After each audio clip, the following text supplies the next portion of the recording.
মৌসুমী বায়ুর প্রভাবে বুধবার রাত থেকে চলা বৃষ্টিতে দুর্ভোগ নেমে এসেছে বন্দরনগরী চট্টগ্রামে। মহানগরীর অধিকাংশ এলাকা তলিয়ে যায় কোমর পানিতে। চারদিকে নালা নর্দমার দুর্গন্ধময় পানি।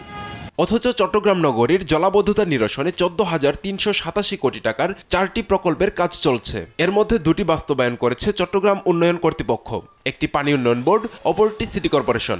এরপরও মুক্তি নেই নগরবাসীর। পানি এখানে নালা জাম হয়ে রয়েছে, সুইচ গেট করে সুইচ গেট ছাড়ে না, সুইচ গেট অফ করে রাখছে, এই কারণে পানি জমে গেছে। আমাদের বাসার নিচে পানি উঠছে, কালকে রাতে অনেক পানি ছিল, রাতে আমরা ঘুমাতে পারিনি। এখন দোকান খুলতে দোকানের ভিতরে অনেক পানি উঠে গেছে। এখন আমরা অনেক পানির ভিতরে বন্দি আছি। সিটি কর্পোরেশনের মেয়র বলছেন, জলাবদ্ধতা থেকে মুক্তি পেতে নগরবাসীকে অপেক্ষা করতে হবে আরও অন্তত 1টি বছর। সুইচ গেট নির্মাণটা যদি হয়ে যায়, এটাও কিন্তু প্রবলেম সলভ।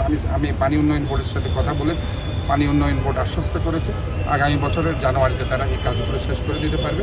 এদিকে বৃষ্টিতে চট্টগ্রাম নগরীর অক্সিজেন 2 নম্বর গেট সড়কের এক পাশ ধসে গেছে, অপর পাশ দিয়ে ঝুঁকি নিয়ে যান চলাচল করছে। সড়কটি সংস্কারে দ্রুত ব্যবস্থা নেওয়া হবে বলে জানান city mayor doctor Sadat Hossain. পুরো নগরীর জলাবদ্ধতা নিরসনে দ্রুত কার্যকরী পদক্ষেপ দেখতে চায় নগরবাসী।